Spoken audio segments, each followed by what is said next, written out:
Muy buenas tardes con todos, muchas gracias por la presentación.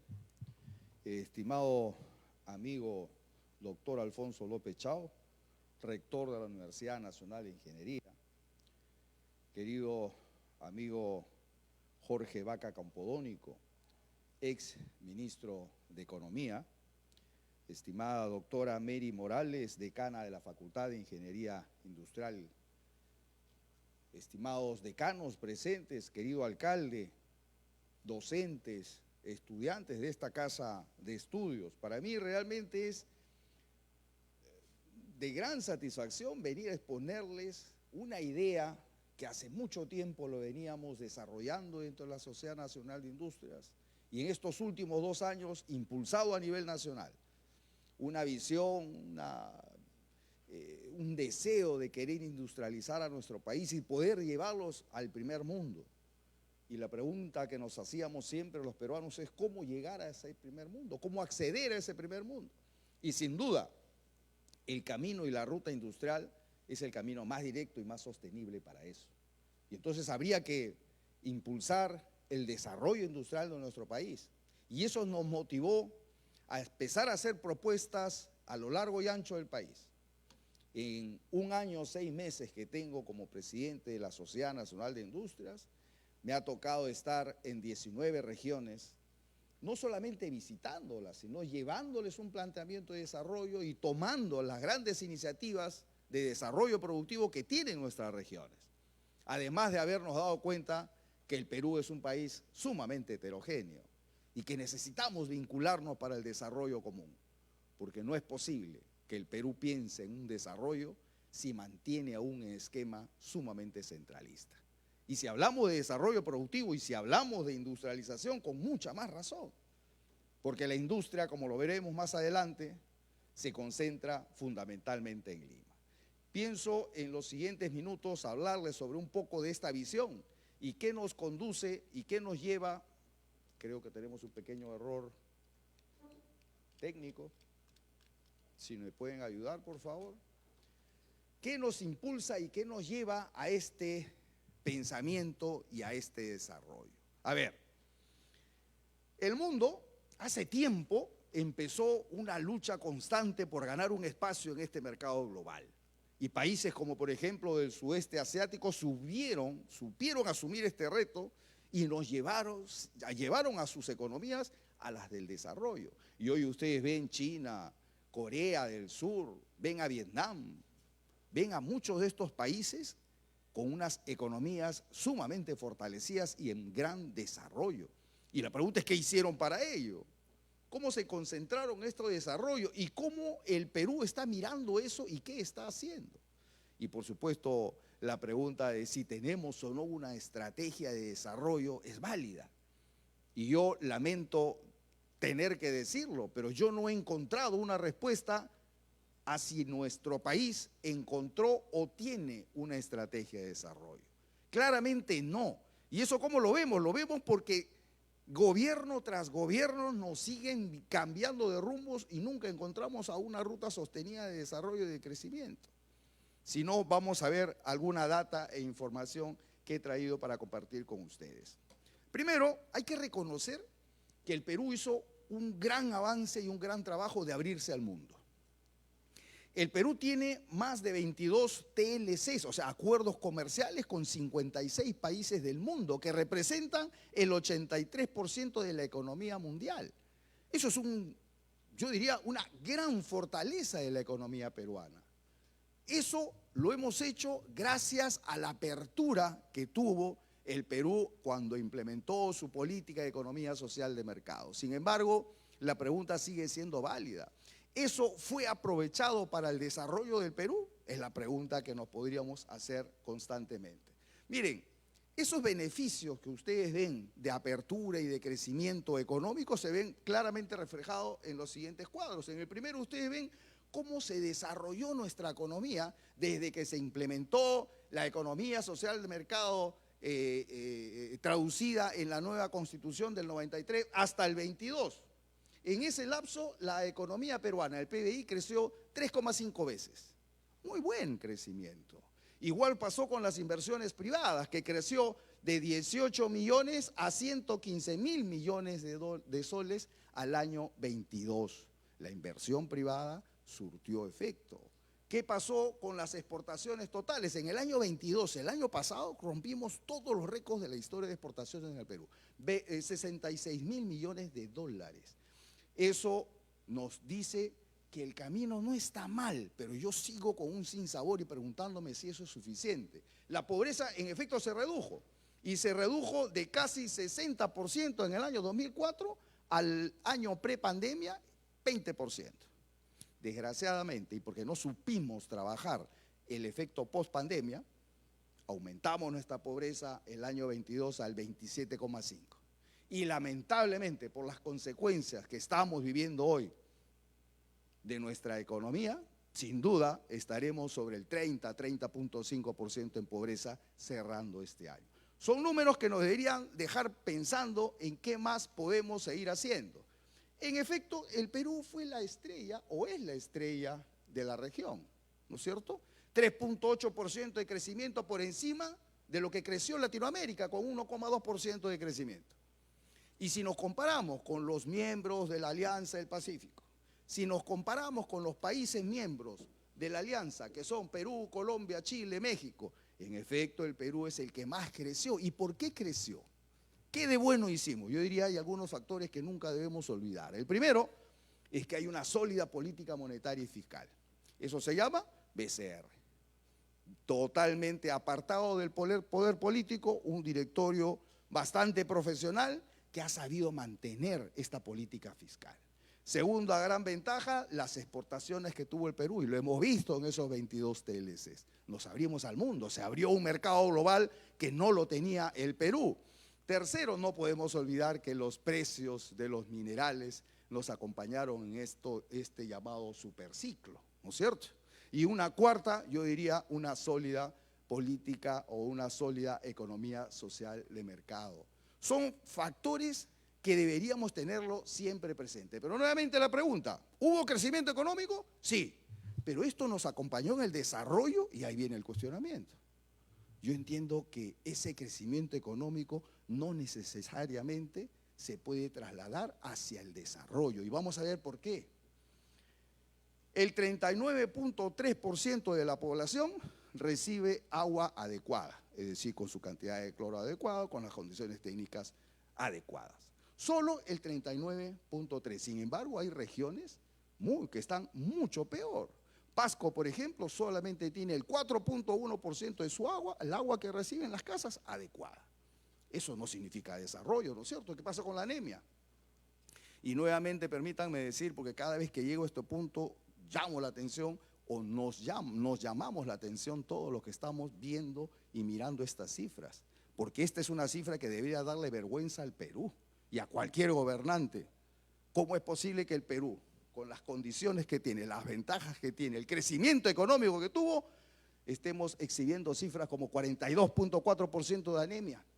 Y que hay regiones como Puno que llegan al 67,2% de anemia. Y estos son niños entre 6 y 36 meses, o sea, son niños que están desarrollando su cerebro. Es el capital humano, mi querido rector de la UNI. Son los futuros jóvenes que van a estudiar y van a dirigir nuestra patria. Y en ese porcentaje de anemia, sin duda, algún problema tendrán. Entonces, ¿qué estamos haciendo con esto? Estamos hipotecando el futuro de los recursos humanos de nuestro país. Siguiente, la informalidad laboral, algo que todo el mundo habla pero nadie resuelve. 75,7% de informalidad laboral en el Perú.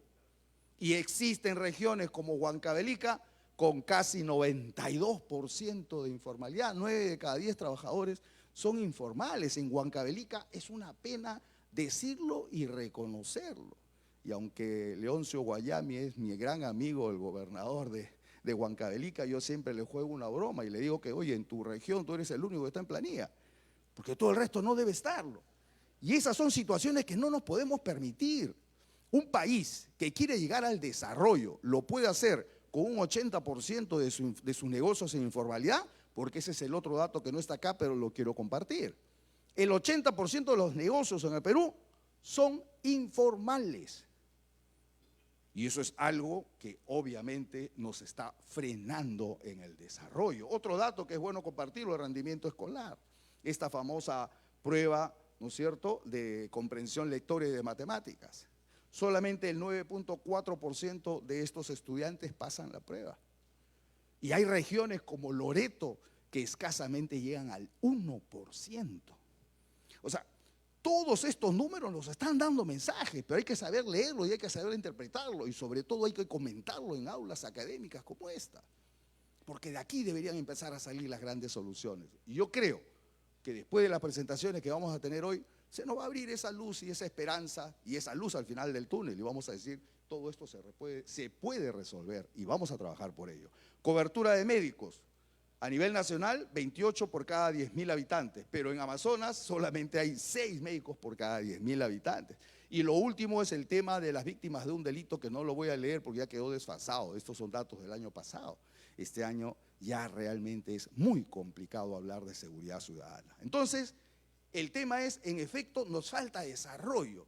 Y si vamos metiéndonos un poquito más en la data más dura, nos damos cuenta que, por ejemplo, nuestro ingreso per cápita en el Perú está por debajo del promedio de América Latina. O sea, una cosa es el crecimiento, que en PBI, en porcentaje, lideramos la región, y lo otro es que nuestro PBI per cápita está por debajo del promedio de la región.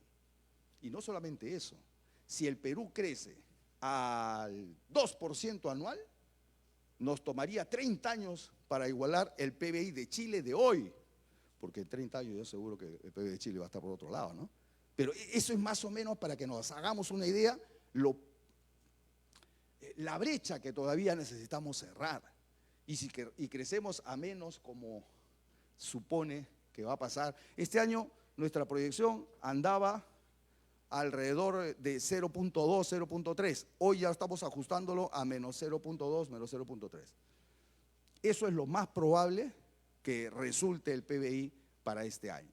Si eso pasa, ya se imagina cómo se aumenta esto y cómo se aumenta la pobreza en el Perú sobre todo. Miren lo que está pasando con la economía peruana. Perdió motores de crecimiento.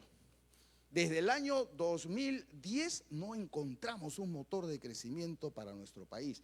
Y esta gráfica nos dice cómo es un promedio móvil anual, ¿no es cierto?, de los 5 años, de cada 5 años. Esto nos dice el Perú perdió fuerza. El Perú no encuentra un nuevo motor de desarrollo. Y necesitamos encontrarlo porque estas cifras no pueden seguir mostrándose en nuestro país. Esto lo traigo para que pensemos qué estamos haciendo como país y qué están haciendo los Socorros como país. Cuando nosotros veíamos este tipo de gráfico que es de la CEPAL, de las proyecciones de crecimiento de este año de 23, cuando CEPAL hablaba del crecimiento de la región, al Perú siempre lo encontrábamos en los primeros puestos, ¿no es cierto? Pero hoy, lamentablemente, eso ya no existe. Ahora el Perú está en los últimos. Y esto fue, si no me equivoco, en septiembre, octubre. Pero todavía se hablaba de un crecimiento de 1.3 en el Perú. Hoy ya eso ni siquiera existe. O sea, hoy Perú ya está en los últimos puestos. Y lo otro que deberíamos mirar, observar, analizar y entender para saber qué es lo que hace el mundo. Miren quién está en el segundo puesto. Paraguay. Paraguay, señores, segundo puesto, después de Panamá. Y nada menos que con un envidiable 4.2. Y la pregunta es, ¿qué está haciendo Paraguay para llegar a eso? Bueno, Paraguay entendió que tenía que salir a competir en el mundo. Y bajó su impuesto a la renta al 10%. Bajó su impuesto general a las ventas al 10%. Hoy Uruguay pareciera una zona económica especial completa, porque todo ha bajado y eso ha hecho que los capitales lleguen. Y cuando los capitales llegan a un país, ¿qué pasa? Empieza el crecimiento. ¿Solamente eso? No, hay que pensar en otras cosas adicionales que lo vamos a ver conforme vamos avanzando en las presentaciones. Yo quería mostrarles rapidísimo y brevemente qué hizo el mundo, este sudeste asiático, para crecer en la manera que creció. Y con este gráfico ustedes lo van a comprender clarísimo. En el año 60 el Perú tenía un PBI de 28 mil millones de dólares. Ese era el PBI de Perú y exportaba 4.700 millones de dólares. En el mismo año 60, Tailandia tenía solo una economía de 16.000 millones y exportaba 1.867. ¿Qué hizo Tailandia desde ese momento hasta ahora? Bueno, ha tenido un crecimiento significativo, un promedio de 8.4% anual. Hoy exporta 260.000 millones de dólares y tiene un PBI de 438.000 millones de dólares. ¿Y cómo lo hizo? Hizo encontrando sectores productivos en su país, es decir, reconociendo qué sectores de su economía podrían impulsarse a través de incentivos, estímulos, ¿no es cierto?, de trabajo conjunto como Estado, y empezaron a trabajar la electrónica, automotriz, textiles, alimentos, y hubo el crecimiento. ¿Quién más estuvo en tamaños de economía similares a los nuestros en el 60? Singapur. Singapur tenía una economía de 6.000 millones de dólares y exportaba 3.729. ¿Qué pasó a lo largo de los años hasta el 22? Bueno, creció y creció bastante más. Y Singapur hoy exporta 678.000 millones de dólares y creció casi en promedio 9%, imagínense esas exportaciones. Y su PBI del 22 es de 361.000 millones de dólares. ¿Qué hizo? Exactamente lo mismo. Identificar sectores de su manufactura, sectores potenciales que podrían desarrollarse y en efecto se desarrollaron. Muchas gracias. ¿Qué más? ¿Qué otro país estuvo en ese orden? Corea del Sur. Y ahora van a ver qué pasó con Corea del Sur. Corea del Sur es el que más se parecía a nosotros, ¿no? 26.000 millones contra 28.000 millones. Por ahí estábamos, le ganábamos todavía un poco. Y exportaba solamente 155 millones. 155. Y a lo largo de los años, mire dónde está Corea hoy. Corea exporta 751.000 millones de dólares, creció casi 15% en promedio anual y tiene un PBI de 1.6 billones de dólares. Eso es una locura. No sé si es el número tan fácil de poder tenerlo gráficamente en la mente. Es un número exorbitante. ¿Y qué pasó? ¿Por qué? ¿Cómo lo hicieron? Nuevamente, desarrollaron su industria de manufactura. Automotriz, electromotriz, construcción naval, que fue una de las grandes industrias desarrolladas en Corea, textil, confecciones, aeroespacial, defensa, en fin. Reconocer qué partes de tu economía puedes explotarlo en el buen sentido de la palabra. Esto en función a las ventajas comparativas que tiene cada país. Entonces ya más o menos estamos dando cuenta que lo que el mundo hizo es reconocer las ventajas que tiene. ¿El Perú qué pasó? Pasaron los años y ahora estamos en 48.780 millones de exportaciones y un PBI de más o menos 217.000 millones de dólares al año 22. Eso fue un crecimiento de nuestras exportaciones en casi 4%. ¿Podría alguien decir, no está mal? Bueno, sí, no está mal, es un crecimiento más o menos lineal. Sin embargo, los otros países lo hicieron exponencialmente. Y la diferencia entre uno y otro es que los otros apostaron por un crecimiento, por una visión de desarrollo. El Perú lamentablemente no. Y ahí está el eje y el éxito que nosotros creemos podamos tener si es que impulsamos a nuestro país hacia el desarrollo de algunos sectores que lo vamos a ver. Les doy un ejemplo para ya no irnos tan lejos hacia el sudeste asiático, sino pensar acá, en nuestra región. ¿Qué pasó en nuestra región, por ejemplo? ¿Qué pasó? ¿Se fue a la luz? No. ¿Qué pasó en nuestra región, por ejemplo, en los sectores de pesca, de consumo humano directo?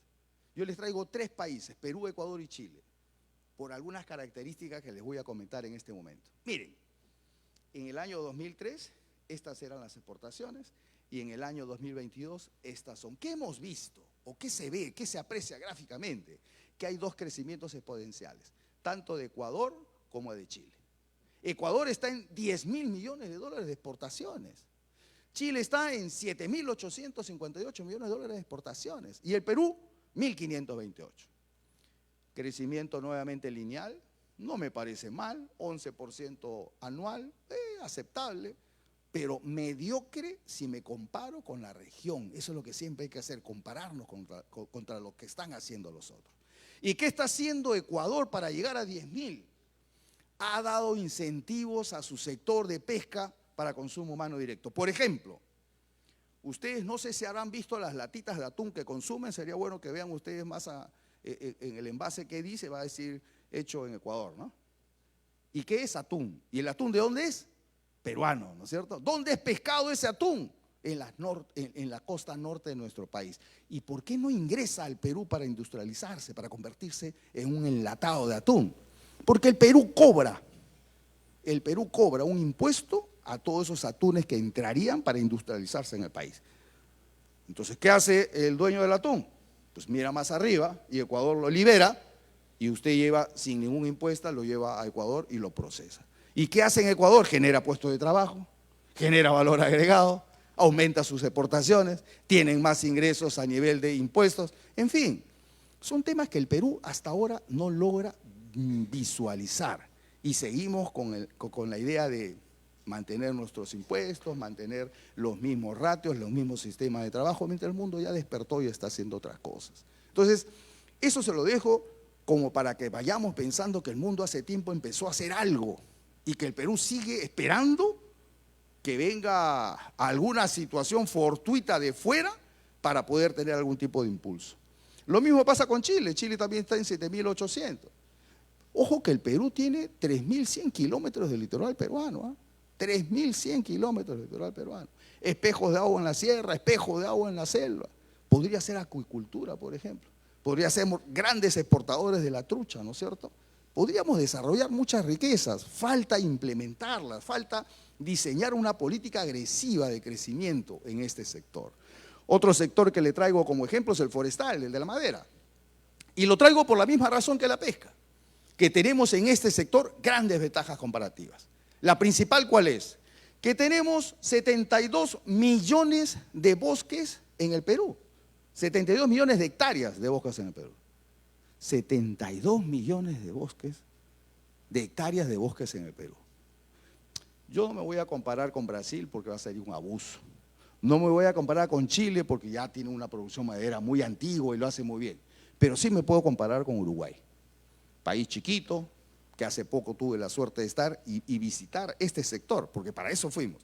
Fuimos invitados a una delegación de sector público y privado por el gobierno de Uruguay para explicarnos cómo trabaja su sector maderero y cómo trabajan las zonas económicas especiales. Yo me he quedado maravillado. Y lo que veo es una experiencia de crecimiento, pero tremendo. Uruguay solamente tiene 2 millones de hectáreas de bosques. ¿Y cuánto exporta? 1.000 millones de dólares. El Perú tiene 72 millones de hectáreas de bosques. ¿Y cuánto exporta? 118. Y en caída. Entonces la pregunta es ¿por qué?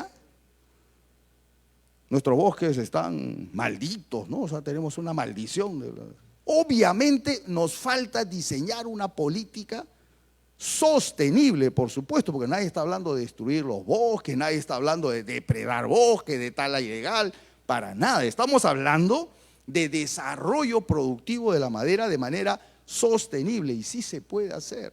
Entonces, estos son los números que uno se queda pensando y qué más espera el Perú. O sea, ¿qué más estamos esperando? ¿No es cierto? Muy bien. Ayúdenme, por favor. ¿Me ayudan? ¿Pasamos al siguiente? Bueno, mientras que se compone eso, la idea es mostrarles, como ustedes se han dado cuenta, el desarrollo de políticas sectoriales, que es una de las grandes críticas que estamos recibiendo.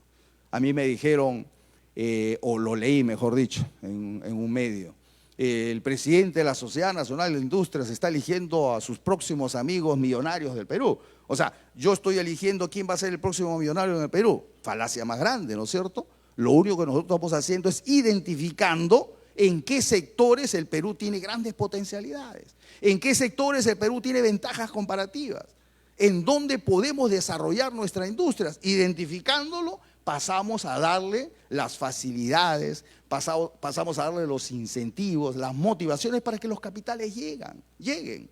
Eso lo hizo Uruguay. Uruguay tiene la planta de, se me fue el nombre técnico, bueno, donde trabajan la pulpa de la madera para hacer papel y para hacer celulosa. La planta de celulosa más grande del mundo está en Uruguay. Y con 2 millones de hectáreas nada más. Ok, gracias. Otro sector donde vale la pena mirar es el textil y confecciones. ¿Qué ha pasado en textil y confecciones? El Perú perdió un gran mercado en Estados Unidos. El Perú era uno de los países que más exportaba en confecciones a los Estados Unidos. ¿Hasta cuándo? Hasta cuando Centroamérica, la verdad, se puso las pilas, abrió su mercado, dio incentivos. Por ejemplo, si usted va a poner una planta de textil y confecciones en Centroamérica, no le pagan impuestos de la renta cero. ¿Y eso qué significó? Que capitales se vayan a Centroamérica, que peruanos, fabricantes peruanos se vayan a Centroamérica y desde ahí estén exportando. Y hoy estamos ya retrasados con Guatemala, que ya está en los 2.055 millones de exportaciones, o con un Salvador que está en 1.978 millones.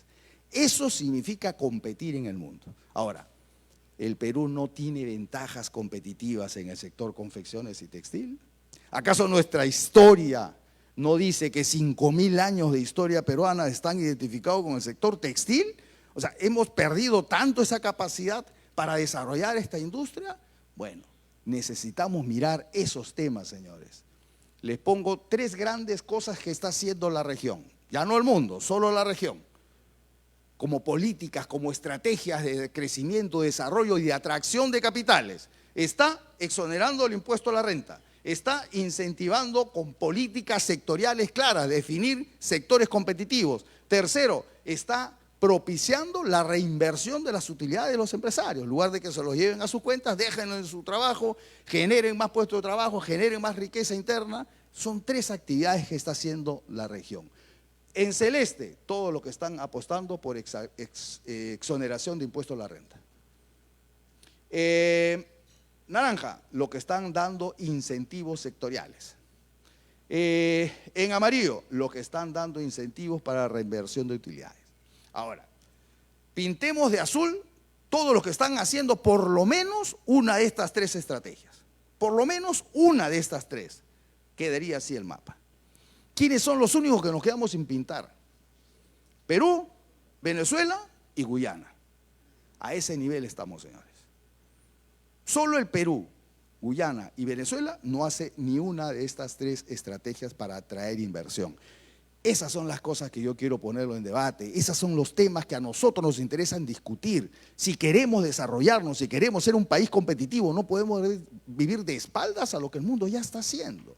Y después no nos quejemos de que nos va no muy bien, ¿no es cierto? Y hablando de no muy bien, esta es una gráfica que todo industrial, todo empresario industrial que lo ve, y ojalá todo el Perú, le siento un gran dolor de perder a su industria nacional.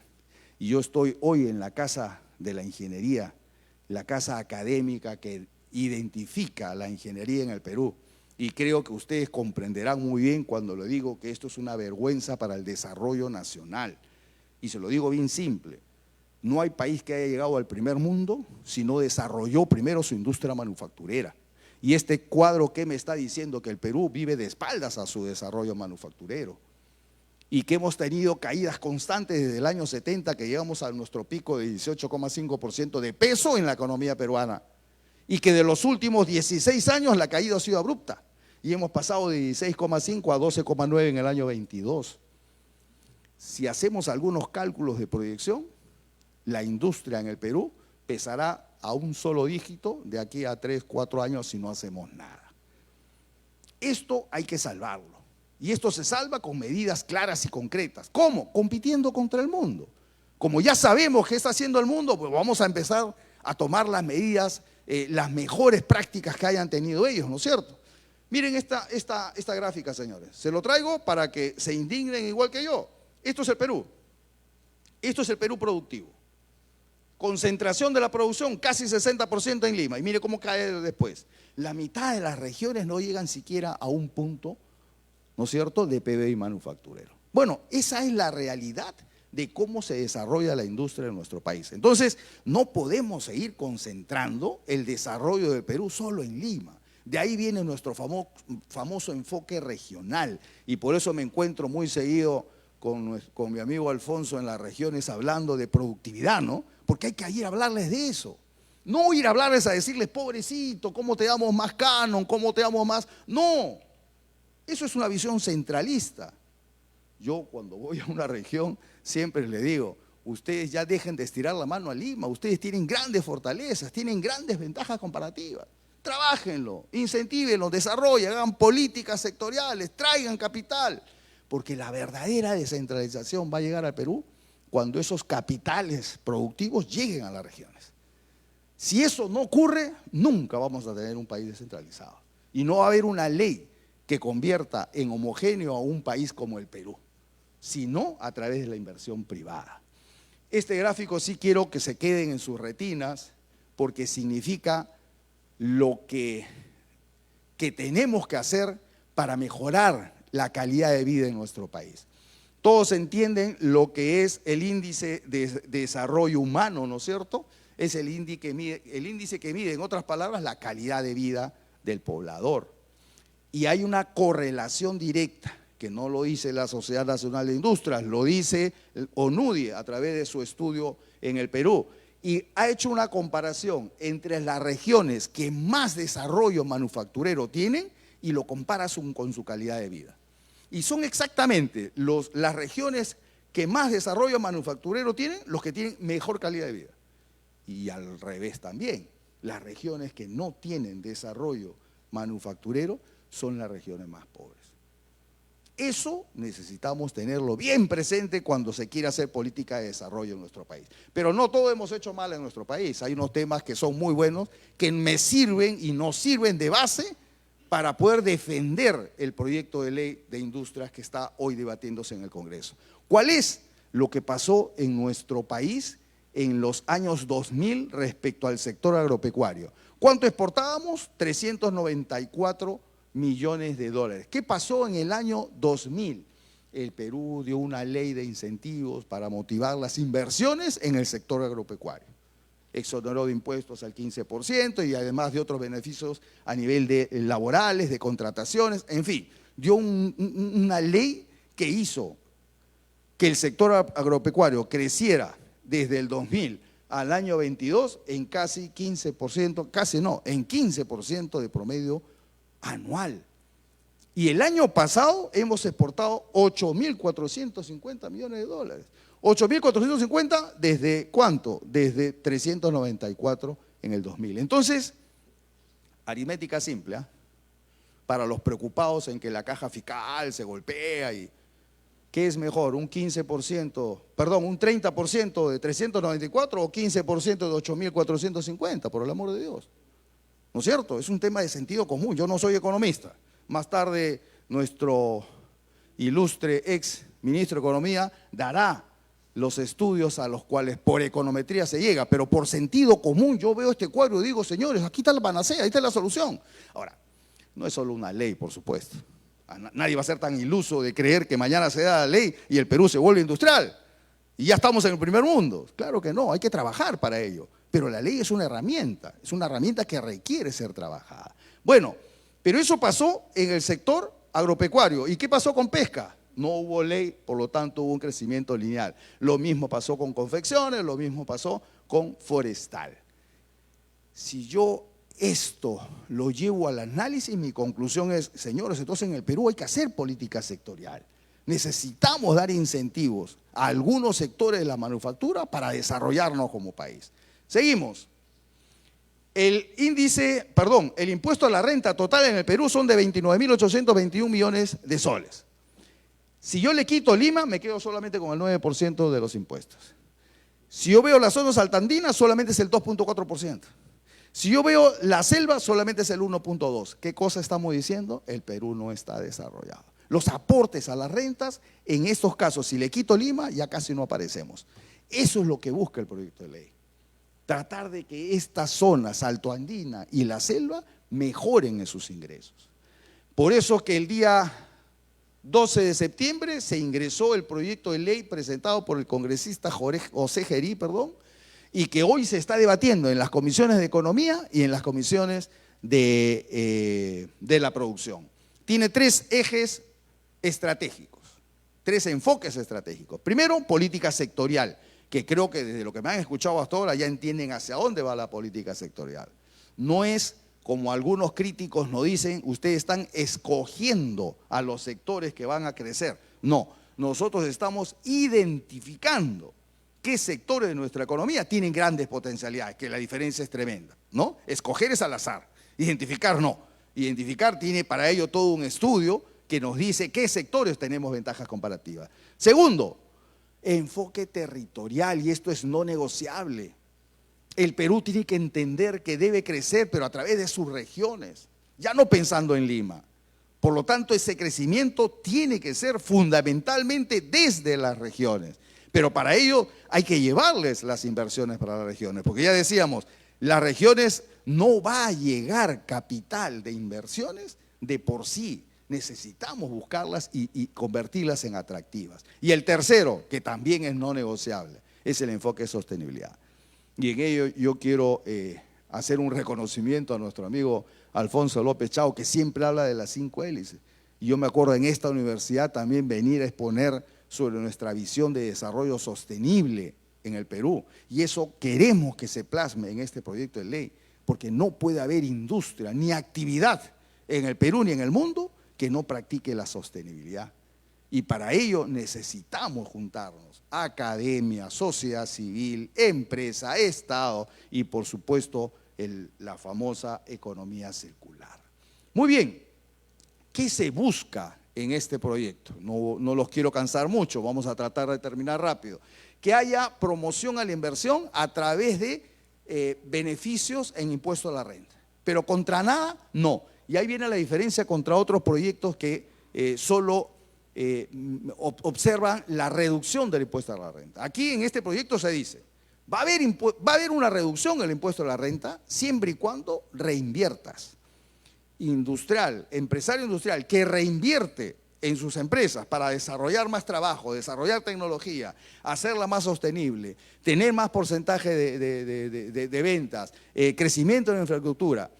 Con estos factores se va a ser merecedor a un descuento de su impuesto a la renta. Entonces, es una contra otra, no es simplemente regalarlo, como algunos creen, y afectar al erario nacional. Y como eso hay un sinnúmero de medidas que esta ley contempla, o que este proyecto de ley contempla, que harían realmente una industria manufacturera sostenible en nuestro país. ¿Qué sectores hemos escogido o elegido o, mejor dicho, identificado en nuestro país para que se desarrolle la manufactura?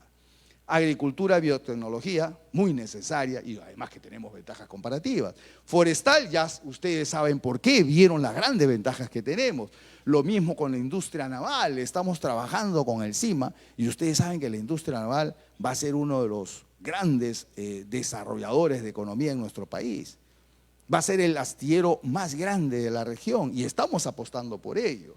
Transformación de proveedores a la energía, pesca y agricultura por la propia naturaleza nuestra y por nuestra condición geopolítica, textil y confecciones, energía renovable, energética, electromovilidad, TICs y contenidos digitales son algunos de los sectores que creemos pueden ser potenciados a través de este proyecto de ley. Pero esta ley tiene algunos mitos que me gustaría hoy romper. Primero, que los beneficios tributarios van a golpear a nuestra caja, a nuestra caída caja fiscal. Falso. ¿Y por qué falso? Porque no estamos hablando del mercado actual. Esta ley no es retroactiva, como ninguna ley. Estamos hablando de futuros mercados que vamos a desarrollarlo a través de grandes inversiones. Así que esta caja de los que pagamos impuestos hoy no va a ser para nada tocada. Yo pago el 29.5% y seguiré pagándolo. Esto es para las nuevas inversiones en el Perú. También nos dice que estábamos escogiendo sectores priorizados, pero ya les expliqué hace un rato que no elegimos, ¿no es cierto?, que identificamos los sectores. También dicen que son medidas cortoplacistas, mercantilistas. Algunos nos han dicho inclusive que estamos volviendo al pasado y nos han comparado con etapas de la dictadura militar, inclusive donde hubo un proteccionismo nacional, de la industria nacional. Nada más alejado de la realidad, porque yo reconozco y los industriales reconocemos que una política proteccionista destruye la industria nacional. Y eso es lo que pasó en el país. Cerraron las fronteras y solamente te podíamos comprar productos peruanos. ¿Qué pasó? La industria retrocedió y fue poco competitiva y cuando nos abrimos al mundo nos quedamos totalmente fuera de ella. No, la industria nacional tiene que ser sumamente competitiva, si no, no tiene ningún sentido desarrollarla. Entonces, más bien estamos mirando hacia el mundo, hacia ese mercado global y para eso hay que ser altamente competitivo, ¿no es cierto? Entonces, no creemos en el extremo proteccionista. hace daño a la industria, pero tampoco creemos en el otro extremo. No creemos en el extremo liberal. No creemos que el mercado corrige todo. Eso es mentira. Quien crea eso, no sé, todo lo que he comentado hasta ahora de los ejemplos del mundo, podrán desmentir esa teoría. El mercado no puede corregir todas las distorsiones. Necesitamos de alguna manera intervenir para corregirlas. Si no, que alguien me explique cómo está corrigiendo el mercado hoy Gamarra, que han cerrado más de 30.000 puestos de trabajo, que los ex confeccionistas hoy son importadores de ropa china. ¿Eso lo hace el mercado? Entonces, no, eso es imposible. El mercado tiene que de alguna manera corregirse y para eso necesitamos algún tipo de reglamentaciones. Entonces, ninguno de los dos extremos ha traído muchos perjuicios a nuestro país, ni el proteccionista, ni tampoco el extremo liberal. Otra falacia, se busca sustituir las importaciones. Esta es una gran preocupación que sobre todo los grandes importadores de nuestro país tienen, ¿no? Y es el sector, el gremio empresarial más preocupado y el que más nos da todos los días en el comercio, en Canal N. ¿Y qué dicen? Oh, van a sustituir las importaciones. No, señores. Y yo les diría a los importadores, no se preocupen, van a seguir importando. Porque lo que se quiere hacer con esta ley es potenciar nuestra industria nacional para ir al mercado global. Queremos exportar, queremos volvernos exportadores. ¿Y saben por qué, señores? ¿Ustedes saben qué va a pasar el próximo año a fin de año? Se va a inaugurar el megapuerto de Chancay. Ustedes ya saben lo que significa eso para el Perú, para la región y para el mundo. El centro logístico va a cambiar. Chancay va a recibir buques de 24.000 contenedores por buque.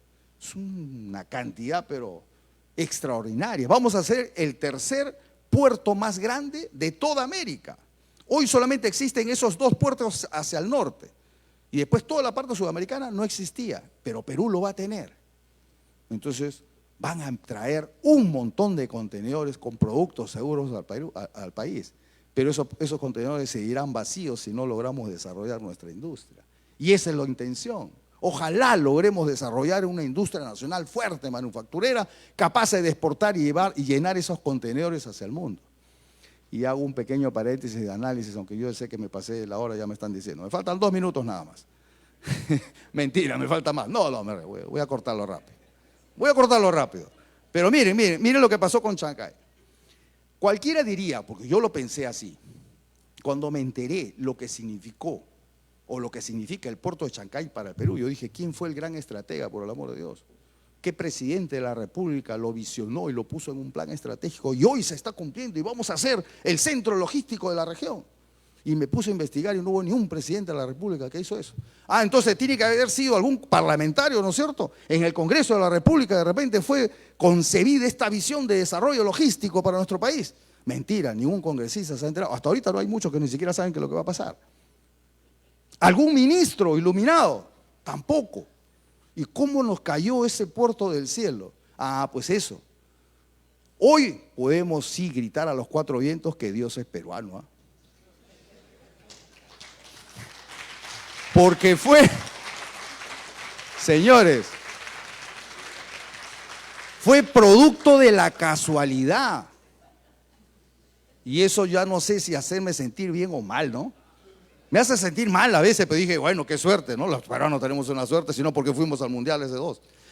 Miren, claro, porque le quitaron puntos al otro. Miren, ese puerto era propiedad de un excomandante de la Marina, que tiene una pesquera. Identificó un lugar bonito y dijo, aquí voy a hacer un puerto. Como le faltaba recursos, buscó socios. Encontró a Volcan y se asociaron. Lamentablemente este comandante muere y la familia ya no quería saber nada con eso y le vende su participación a Volcan. Volcan dijo, uy, ¿qué hacemos? ¿Un puerto para pesqueros? ¿Qué podemos hacer acá? Bueno, tampoco tenemos tanto capital para ello, vamos al mundo. Y se fueron al mundo a buscar qué hacer. ¿Y con quién se encuentran? ¿Con quién se encontraron? Con los chinos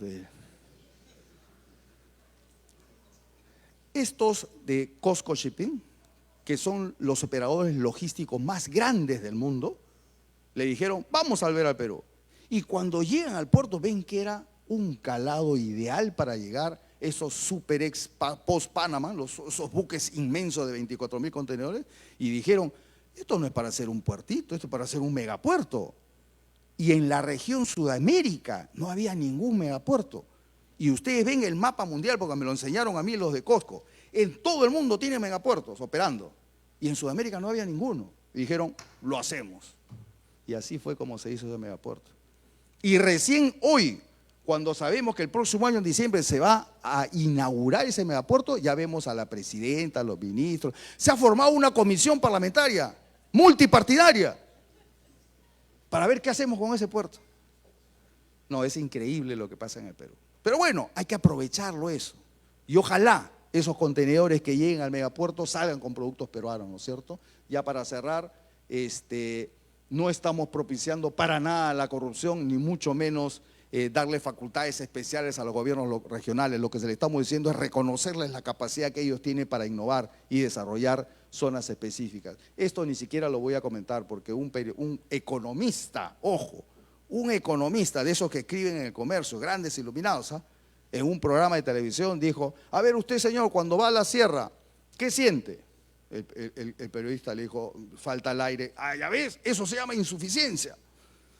Por eso es que las industrias no pueden ponerse en las zonas altoandinas, por falta de oxígeno. Dios mío, lo dijo un economista supuestamente a uno. A mí se me cayó, ¿no? Yo no sé este señor dónde vive, la verdad que fue hasta humillante escucharlo, ¿no? Tenemos un tratamiento especial para la zona de Amazonía y las zonas altoandinas, dándole algunos beneficios. Nos dicen que esto es igualito que la vez pasada, que ya hubo unos beneficios para las zonas altoandinas y nunca se desarrolló, no se llevó $1 de inversión. Claro, porque no se preparó a la región. Ahora estamos haciendo lo contrario. Se llevará y se exonerará a quienes vayan a invertir en zonas altoandinas y zonas amazónicas, siempre y cuando se genere y se cree polos de desarrollo.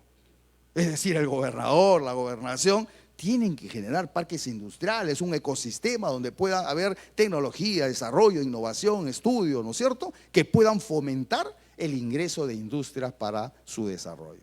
Si eso no se da, no va a haber ese beneficio. Entonces, sí hay un condicionante. Y bueno, ¿qué resultado esperamos si todo esto se da? Dos temas importantes. Primero, que la pobreza podría caer al 10% en el año 2050. Esa es la visión que tenemos. Segundo, que la industria en el 2050 podría estar en el 18% de PBI de su economía, que nos pondría en situaciones similares con países desarrollados que están entre el 18 y 25% de la industria de su economía. Y tercero, que el PBI per cápita peruano podría estar bordeando cerca de los 20.000 millones de dólares por persona por año. Eso nos pondría en una situación de una economía, más o menos para que se den cuenta, de lo que es España el día de hoy. Bueno, esos son los temas que a nosotros nos apasionan, que queremos desarrollar, que visionamos un país industrializado y queremos venir a esta casa de estudios a contagiarles de estos sueños y a formar un país desarrollado hacia el 2050. Muchas gracias.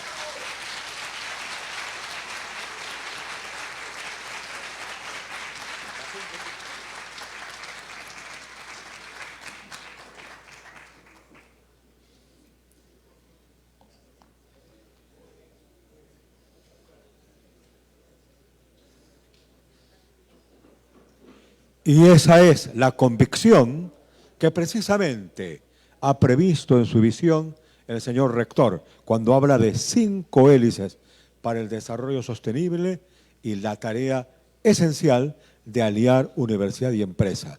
La convicción, la fuerza que tiene la Sociedad Nacional de Industrias es precisamente la que requerimos.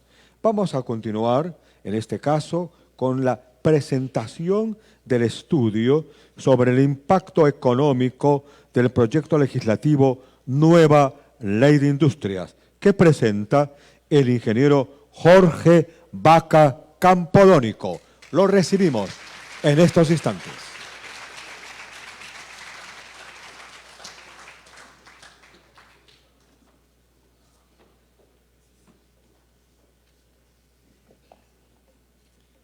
Bueno, buenas tardes. Antes que nada, quisiera agradecer a la doctora Morales por brindarnos este muy bonito local y sobre todo por la concurrencia que realmente demuestra el interés de los estudiantes de la universidad a todos estos temas que realmente tienen que ver con el futuro del país.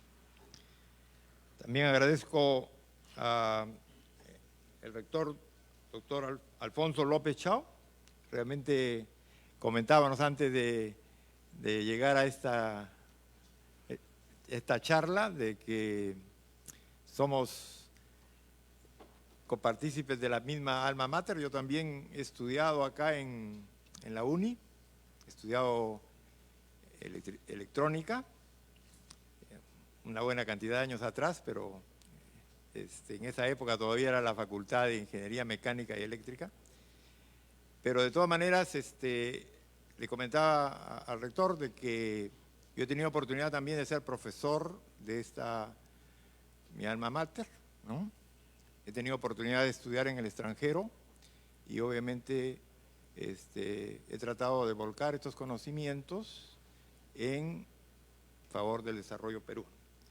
Y finalmente quisiera agradecer al ingeniero Jesús Salazar, como ustedes saben es presidente de la Sociedad Nacional de Industrias, que son los que han tenido la gentileza de invitarme a dar una charla sobre lo que sería el impacto del proyecto de ley, porque realmente es un proyecto que está siendo debatido en este momento sobre lo que se llama la nueva ley de industrias.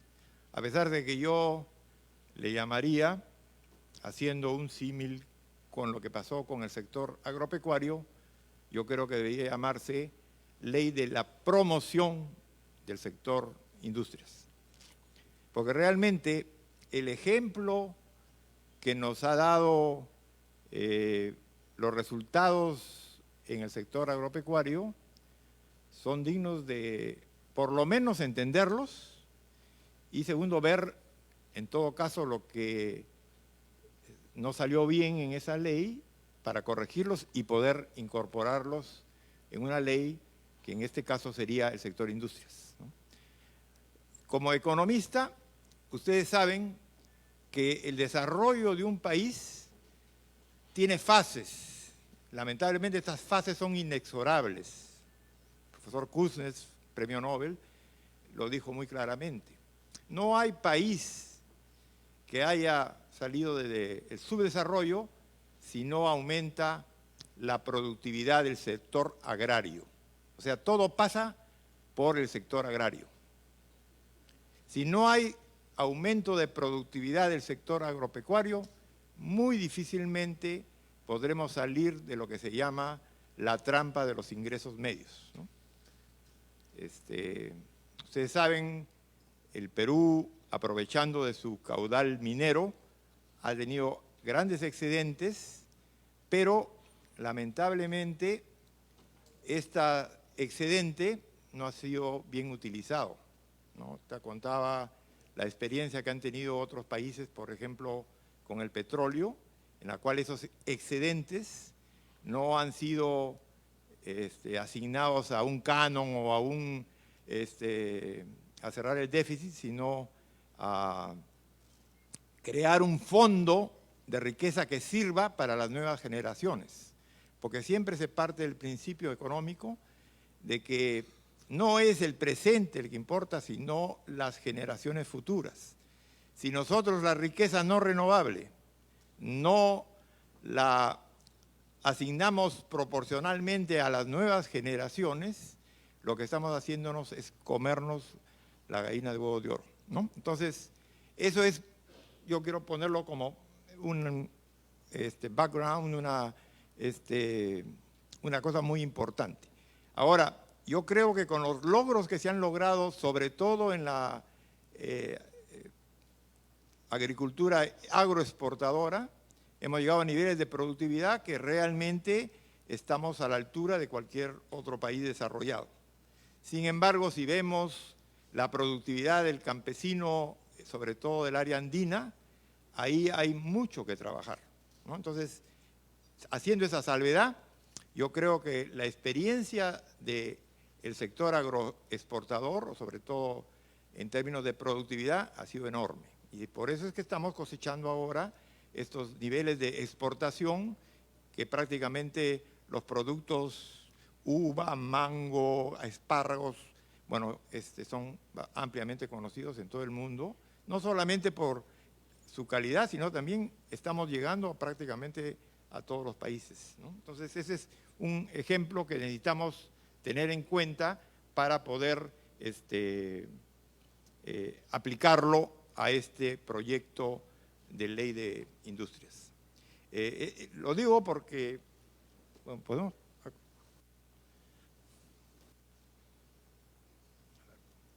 Ahí está.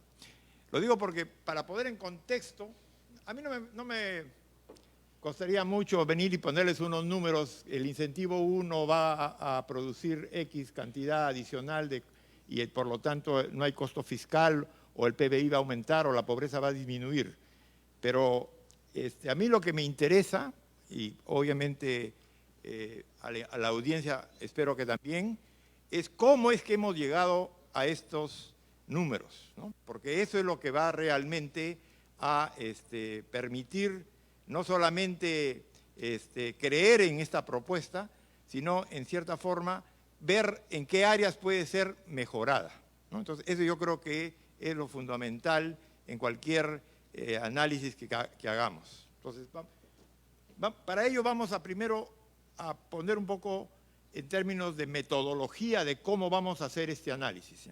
Entonces, partimos de una situación actual que, como digo, va a ser muy, muy, muy sintético porque ya el ingeniero Salazar nos ha convencido de realmente los alcances de esta nueva ley. Y yo soy partícipe también de esas ideas.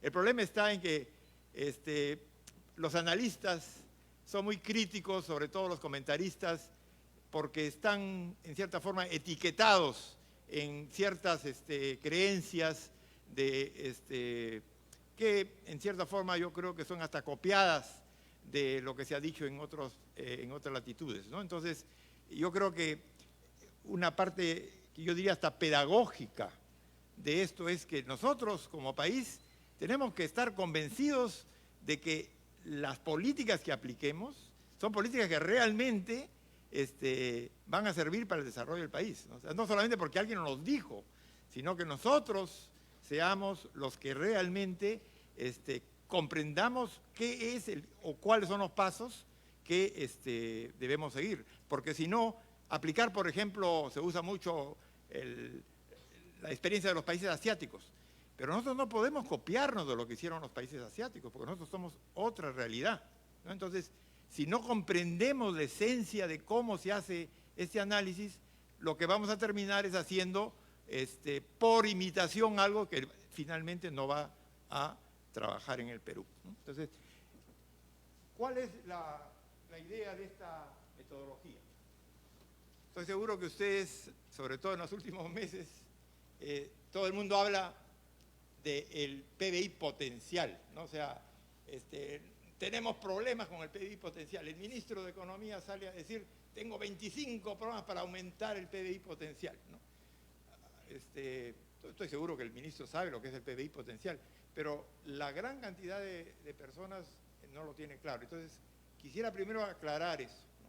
Entonces, acá en la línea azul tenemos el PBI desde el año 50 hasta el año 23. ¿Ya? Lo he puesto en soles constantes, ¿no? Para poder sacar la inflación, porque la inflación obviamente, sobre todo en los años 80,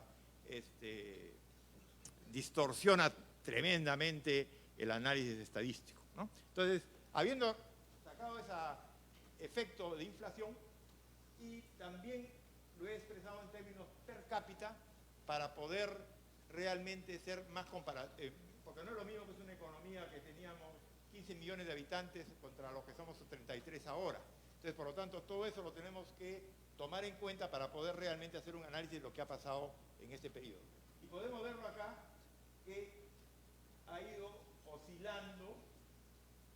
periodos de crecimiento fuerte, estancamiento, y eso es justamente lo que nos va a permitir saber qué es lo que funciona y qué es lo que no funciona, para poder, a partir de esa experiencia, poder definir una verdadera política que ayude al desarrollo del país. ¿Okay? Entonces, ¿cómo se hace esta metodología?